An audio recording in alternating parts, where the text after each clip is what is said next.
Hello everyone, আসসালামু আলাইকুম। আশা করছি দেশের যে প্রান্ত থেকে যে যেখান থেকেই আমার ভিডিওটি দেখছো সবাই খুব ভালো আছো, সুস্থ আছো। আলহামদুলিল্লাহ, আমিও তোমাদের দয়ায় অনেক ভালো আছি। বরাবরের মতো আমার চ্যানেল সামিরাস লাইফস্টাইল ব্লগ থেকে আমি সামিরা তোমাদের সবাইকে অনেক অনেক শুভেচ্ছা ও ভালোবাসা জানিয়ে ঢাকা থেকে আজ নতুন আরেকটি ভিডিও উপস্থাপন করছি। আশা করছি আজকের ভিডিওটা তোমাদের খুব ভালো লাগে। গতকাল সকালবেলা ছাতু শেষ হয়েছে, তাই আজকে আবার সকালবেলা রিফিল করে নিলাম। ছাতুর যে কত পুষ্টিগুণ তা কিন্তু আমরা মোটামুটি সবাই জানি। ছাতুতে রয়েছে প্রচুর মাল্টিভিটামিন এবং অ্যান্টিঅক্সিডেন্টে ভরপুর একটা সলিড ফুড। প্রতিদিন সকালে যদি এক গ্লাস ছাতু খাওয়া যায় গরমের মধ্যে, তো খুবই ভালো কাজ করে, অনেকক্ষণ পর্যন্ত পেট ভরা থাকে এবং রক্ত সঞ্চালন বাড়াতেও কিন্তু ছাতু অনেক উপকার করে। এছাড়াও দেখা যায় বাচ্চাদের জন্য তো খুবই ভালো, ডিহাইড্রেশনের জন্য কিন্তু এই ছাতুর অনেক উপকার। ছাতু কিন্তু অনেকক্ষণ পানি ধরে রাখে, এই কারণে কিন্তু সহজেই শরীরে পানির স্বল্পতা দেখা যায় না। এছাড়াও যাদের কোষ্ঠকাঠিন্য আছে বা অনেক সময় দেখা যায় না আমরা প্রচুর ময় মশলাযুক্ত খাবার খাই, এই ছাতু কিন্তু একটা ব্যালেন্স করে নেয় শরীরের জন্য। মোট কথা একটা সলিড ফুড হিসেবে কাজ করে। তো আমাকে এক আপু বলেছিল, আপু তুমি ছাতুটা কিভাবে খাও? ছাতু কিন্তু আমি সাধারণত দেখা যায় পানির মধ্যে একটু চিনি দিয়ে বাচ্চাদের দিই বা মাঝে মাঝে আমরাও খাই। আমি বেশি একটা খাই না, আমার মেয়েদের জন্য মূলত আনা। আর ছাতু কিন্তু দেখা যায় শুধু শরবত করে না, যে কোনোভাবে খাওয়া যায়, রুটি করে খাওয়া যায়, কোনো পিঠা বানিয়ে খাওয়া যাবে, স্ন্যাক্স করে খাওয়া যাবে। আটা ময়দার বিকল্প হিসেবে আমরা যে খাবারগুলো খাই সেগুলো কিন্তু করে খাওয়া যাবে। নাফি তাসনিম দেখা যায় প্রতিদিনই কিন্তু সকালবেলা খালি পেটে বের হয়ে যায়, আর সকালবেলা দেখবা বাচ্চা কেন বড়দের খেতেও কিন্তু ভালো লাগে না। তো ঘরে যদি ছাতু থাকে আর যদি চটজলদি এভাবে এক গ্লাস বা এক কাপ ছাতু করে খাওয়া যায়, তাহলে কিন্তু আমাদের অনেকক্ষণ সময়ের জন্য পেটটা ভরা থাকবে, একটা টেনশন লাগবে না। আমি যেমন নিশ্চিন্তে আমার মেয়েদের পাঠিয়ে দিই স্কুলে, যে ওরা তো 3-4 ঘন্টা যা থাকবে, ওদের যেন কোনো সমস্যা না হয়। আবার দেখা যায় বাচ্চারা অনেক সময় টিফিন দিলে খেতে চায় না, মাঝে মাঝে টিফিন ফেরত নিয়ে আসে। তো আমি মূলত এই কারণেই ওদের সকালবেলা ছাতুটা দিয়ে দিই। অনেক সময় আমরাও যখন তাড়াহুড়ো করে বের হয়ে পড়ি তখন কিন্তু আমরাও খেয়ে নিই। তো আজকে কিন্তু মূলত এই ছাতু নিয়েই কথা বলতে বলতে অনেকটা সময় পার হয়ে গেল। আমরা ছোট বড় বয়স্ক সবাই কিন্তু এই ছাতুটা খেতে পারি, যেটা আমাদের শরীর স্বাস্থ্যের জন্য খুব ভালো। মূলত কিন্তু ডিটেলসে এই কারণে আমি একটুখানি তোমাদের সাথে আলাপ করলাম। যাই হোক, এখন আমার কিন্তু রান্নাবাড়া কিন্তু শুরু করে দিয়েছি। আর হসপিটালে আমার ভাইগনার জন্য একটুখানি চাল দিয়ে, মাংস দিয়ে, ডাল দিয়ে একটু খিচুড়ি রান্না করে দিলাম, পাতলা খিচুড়ি। তো আজকে রান্না হচ্ছে পাতাকপি, এরপর হচ্ছে শালগম। কথা আর কী বলবো, আমার বরের কিন্তু আসলে কোনো চাহিদা নেই। ওর একটাই চাহিদা, ওর কিছু খাবার জিনিসের প্রতি নেশা আছে। তার মধ্যে হচ্ছে শালগম একটা। তো ও আমাকে কি বলে জানো? বলে যে আমি তো তোমার কাছে আর কিছুই চাই না, শুধু আমাকে শালগম যেভাবে পারো ছোট মাছ দিয়ে হোক বা না দিয়ে হোক একটু ঝাল ঝাল করে রান্না করে দিবা। তো আসলে বরের কথা রাখতেই তার আবদার আমি পূরণ করছি, কিছুই বলছি না। আর শীত তো আসলে শেষ হয়ে আসছে, এরপর এই সবজিটা পাওয়া যায় না। এছাড়াও ওর আরও একটা জিনিস পছন্দ, সেটা হচ্ছে মরিচের ভর্তা। আর কোনো কিন্তু তার আবদার নেই। আর এই ছোটোখাটো আবদারগুলো যদি ঘরের বউ হয়ে পূরণ না করি তাহলে কেমন হয় বলো? যাই হোক, এই কারণে আমি বলেছি ঠিক আছে তুমি প্রতিদিন শালগম নিয়ে এসো, প্রতিদিন আমি তোমাকে রান্না করে দিব। আর এই কথা শুনে তো আমার বর ভীষণ খুশি হয়েছে। তো অলরেডি কিন্তু আমি রান্না বসিয়ে দিয়েছি। এর আগের দিন রান্না করেছিলাম ছোট চিংড়ি দিয়ে শালগম, আর আজকে মুরগির হাড্ডি, গলা, গিলা, পা, কলিজা ছিল, সেগুলো দিয়েই রান্না করছি। আর এই রান্নাটা মূলত কিন্তু আমি আমার শ্বশুর বাড়ি যেয়ে শিখেছিলাম। তারা দেখতাম মুরগি রান্না করলে মুরগির হাড্ডিগুলো রেখে দিত, সেগুলো দিয়ে লাউ যেমন আমরা রান্না করি না ওইভাবে শালগম দিয়ে রান্না করতো। তো খেতে খারাপ লাগে না, ভালোই লাগে। আমি কিন্তু কষিয়ে নিয়েছি, এরপরে দিয়ে দিলাম পরিমাণ মতন গরম পানি। সাধারণত আমি প্রেশার কুকারে রান্নাগুলো করি, যেহেতু আমি সবসময় রান্না করি, মাঝে মাঝে তোমাদের সাথে শেয়ার করি, তো আজকে আর শেয়ার করবো না। একদম রান্না শেষ হওয়ার পরে তোমাদের আমি ফাইনাল লুক দেখাবো।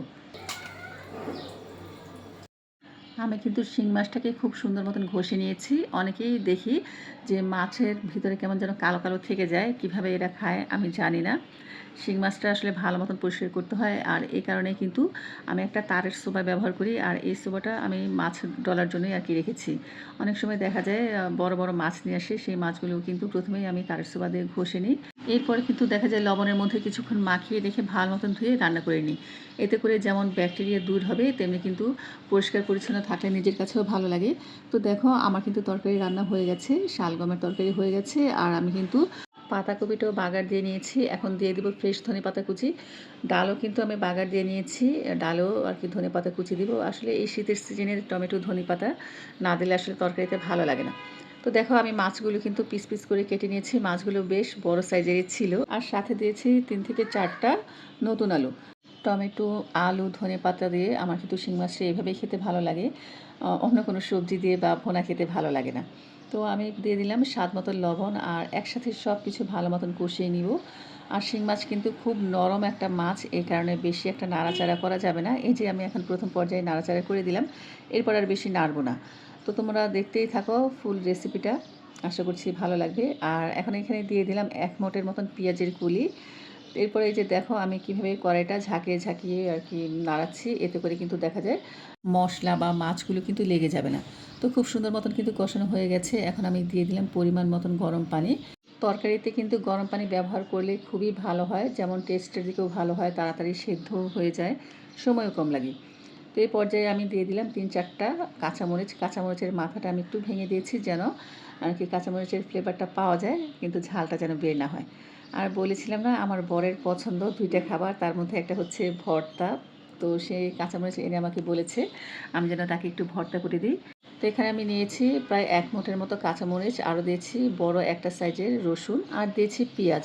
তো মরিচ ভর্তা কিন্তু আর কিছুই প্রয়োজন পড়ে না। আর ধনেপাতা দিব না, কারণ এর আগে আমি একবার কাঁচামরিচ ভর্তার মধ্যে ধনেপাতা দিয়েছিলাম, তখন কিন্তু আমার বরের ভালো লাগেনি, বলে তুমি কি ধনেপাতা ভর্তা বানাইছো, তাই ধনেপাতা আর দিব না। আর দেখো আমার ডাল বা কিছু রান্না করতে গেলে পাতিলে এমন কিন্তু চারপাশ দিয়ে পুরো ছড়িয়ে যায়। তো আমি কী করি, সবসময় যে বাজার থেকে জালি ব্যাগগুলো আসে সেই ব্যাগগুলো কিন্তু রেখে দিই এই পাতিলের আর কি ঢাকনাগুলো পরিষ্কার করার জন্য বা পাতিলের সাইডগুলো পরিষ্কার করার জন্য। তো খুব সুন্দর কিন্তু পরিষ্কার হয়ে গেছে। আর এদিক দিয়ে কিন্তু আমার রান্না বাড়া একদম কমপ্লিট। ভর্তাটাও বানিয়ে নিয়েছি, তবে ভর্তাটা কিন্তু আমি সাধারণত দেখা যায় ব্লেন্ডার মেশিনেই করি। এই যে দেখো কত সুন্দর ভর্তা হয়েছে। তবে এই মরিচটা না একটু ঝাল, আমার মনে হয় মরিচের পরিমাণটা আর একটু কম নিলেই ভালো হতো। আর এই হচ্ছে আমার শিং মাছের ঝোল তরকারি, সাথে ডাল। আর আমার বরের হচ্ছে শালগম দিয়ে মুরগির হাড্ডি গুড্ডি দিয়ে তরকারি, আর এই হচ্ছে পাতাকপি ভাজি। তো আর একটু সালাদ কেটে দিয়েছি।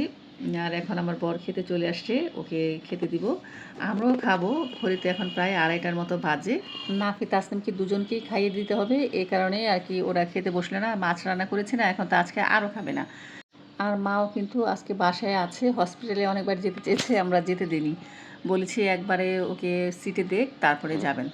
আর এদিক দিয়ে দেখো আমার বরকে কিন্তু আমার মা জোর করে ধরে ধরে খাওয়াচ্ছে। আর আমার বর বলছে আমাকে দিবেন না, দিয়েন না, মানে বলে যে আপনার হাতে খাবো না, আপনার হাতে খেতে গেলেই আমার বেশি খাওয়া হয়। আসলে আর কি শাশুড়িরা জামাইদের তো যত্ন করবেই, করে সবসময়। আর আমার মা বলছে কই তোমাকে কি সামনে পাই যে আমি তোমাকে সবসময় খাওয়াবো, এখন খাও, এই বয়সে খাবো না তো কবে খাবা। তো এটা নিয়েই আমার বর বলছে হ্যাঁ খাই, খাইয়ে খাইয়ে আর মরি। তো সবাই মিলে এখন খেতে বসবো, মাকে খেতে দিয়েছি, আমিও খাবো। আর আমার তো বারবার চোখ যাচ্ছে একটা জিনিসের দিকেই, সেটা হচ্ছে হাঁসের মাংস। আমি কিন্তু প্রথমে হাঁসের মাংসটা আনি নাই, যে আমি খেতে বসছি তখন নিয়ে আসছি, কারণ এটা আমার খুব পছন্দ। আর আমি যখন খেতে বসছি তখনই কিন্তু আর কি নিয়ে আসছি, আম্মাকে বললাম যে খান, কিন্তু মা বললো যে খাবে না। পরে অবশ্য মাকে 1 পিস দিয়েছি, তারপর হচ্ছে আমার জামাইকেও 1 পিস দিয়েছি। তো প্রথমে কিন্তু আমি হাঁসের মাংস নিলাম, এরপরে এই যে ভাজে নিচ্ছি, আর হচ্ছে এখন ভর্তা নিব। কারণ সব কিছু একসাথে প্লেটে নিয়ে এরপর নিজের পছন্দ মতন একটু একটু করে খেতেই কিন্তু আমার কাছে বেশি ভালো লাগে। তবে প্রতিটি রান্নাই কিন্তু আলহামদুলিল্লাহ খুবই ভালো হয়েছে। আমার জামাই তো খেয়ে মহা খুশি, সে বলছে তার শালগমের তরকারিটা খুব ভালো লেগেছে, তবে মরিচের ভর্তাটা একটু ঝাল লেগেছে। তো দুপুরে কিন্তু আমরা খেয়ে নিয়েছি, আমরা খাওয়ার পরে এরপর নাফি তাসনিমকে খাইয়ে দিয়েছি। আর এখন ঘড়িতে প্রায় 7:30টা বাজে, আমি বানাচ্ছি চা, সাথে হচ্ছে আজকে অনেক দিন পরে পয়সা পিঠা ভাজবো। এই পয়সা পিঠাটা তোমরা কে কে চিনো আমাকে অবশ্যই কমেন্টস করে জানিও। তো এক চুলায় চায়ের পানি বসিয়ে দিয়েছি, আর দিয়ে দিলাম এখানে পরিমাণ মতন চায়ের লিকার। আর আমার ছোট মেয়ের জন্য সে বলছে পরোটা দিয়ে আর কি চিকেন বল দিয়ে ওকে একটু সস দিয়ে যেন রোল করে দেই, এভাবে খেতেও কিন্তু খুব ভালো লাগে। তো মাঝে মাঝেই কিন্তু দেখা যায় টিফিনে বা বিকেলের নাস্তায় ওদের আমি এভাবে আর কি রোল করে দিই, দুটো মেয়ে খুব পছন্দ করে। তো আমার প্রিয় বন্ধুরা, আমি জানি না কারা কারা এতক্ষণ ধরে আমার সাথে আছো। আমি বলবো প্রথমেই ভিডিওটিতে একটি লাইক দিয়ে এরপরে সম্পূর্ণ ভিডিওটি দেখো প্লিজ। আর যারা আজকে আমার চ্যানেলে নতুন ভিজিট করছো বা ভিডিওটি দেখছো, তোমাদের কাছে যদি দেখতে দেখতে ভিডিওটির কোনো একটি অংশ ভালো লেগে যায়, সেই অংশটির জন্য হলেও চ্যানেলটিকে সাবস্ক্রাইব করে আমার পাশেই থেকে যেও, সাথে থাকা ছোট্ট বেল বাটনটি অন করে দিও। এতে করে আমি যখন কোনো নতুন ভিডিও আপলোড করব সবার আগে নোটিফিকেশন কিন্তু তোমার কাছে পৌঁছে যাবে। চাইলে তুমি তোমার সুযোগ মতন পরবর্তীতে দেখে নিতে পারবে। আর আমার যেসব বন্ধুরা আমাকে সাবস্ক্রাইব করে এতদূর আনতে সহায়তা করেছো, তোমাদের জানাই মনের অন্তঃস্থল থেকে অনেক অনেক দোয়া, ভালোবাসা আর অনেক অনেক সম্মান। এই পয়সা পিঠাটা আমার কাছে কিন্তু চা দিয়ে খেতে বেশি ভালো লাগে। তবে এই পিঠার উপরে একটুখানি চিনি ছড়িয়ে দিলেও সেভাবেও ভালো লাগে। কিন্তু আজকে আমি চা দিয়ে খাবো, এ কারণে ভাজতেছি।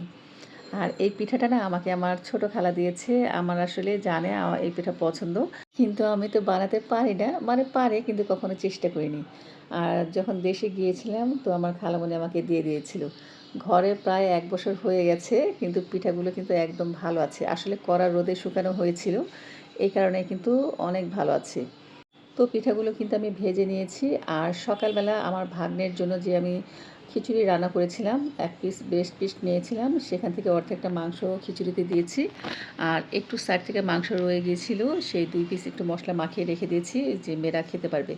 তো আমি সুন্দর করে ভেজে নিলাম, একটু ময় মশলা মাখিয়ে রেখেছিলাম। আর আমার মা দেখো মটরশুঁটি ভাজতেছে। আমি এক ভিডিওতে বলেছিলাম আমার মায়ের কিন্তু ভাজা পোড়াগুলো সবসময় দেখি ভালো লাগে, ছোটোবেলায় থেকেই দেখতাম। যে কোনো বৃষ্টির দিনে হোক বা বিকেলের দিকে হোক চাল ভাজা, এরপর হচ্ছে এই যে মটরশুঁটি ভাজা, তারপর হচ্ছে কাঁঠালের বিচি ভাজা, এগুলো প্রায় সময় করতো, আমরা খেতাম। আর আজকেও ঘরে মটরশুঁটি এনেছে আমার মা, ২ কেজি মটরশুঁটি একা একা বসে বসে বেছেছে, ভাবা যায়। তো মটরশুঁটি আমি ফ্রোজেন করব, আর কিভাবে ফ্রোজেন করি সেই প্রক্রিয়া ইনশাল্লাহ তোমাদের সাথে আমি শেয়ার করব। এই মটরশুঁটি ফ্রোজেন করে কিন্তু প্রায় ঘরে ১ থেকে ২ বছর রেখেও খাওয়া যায়, কোনো সমস্যা হয় না। তো দেখো মটরশুঁটি দিয়ে চাল ভাজা এই যে আমরা সবাই খাচ্ছি, আর চিকেন ফ্রাইটা কিন্তু খুব ভালো হয়েছিল। আর পিঠা দিয়ে চা কী আর বলবো, সেটার তুলনাই হয় না। সাথে তো আমাদের বিস্কিট মুড়ি ছিলই। তো খুব মজা করে কিন্তু আমরা সন্ধ্যার নাস্তা শেষ করলাম। আর তোমাদের কাছ থেকেই বিদায় নিয়ে নিচ্ছি। আজকের ভিডিওটা এ পর্যন্তই। তো কেমন লাগলো ভিডিওটা অবশ্যই কমেন্টস করে জানিও। ভালো লাগলে ভিডিওটিতে লাইক দিয়ে দিও, চ্যানেলটিকে সাবস্ক্রাইব করে দিও। সবাই ভালো থেকো, সুস্থ থেকো। আল্লাহ হাফিজ। আসসালামু আলাইকুম।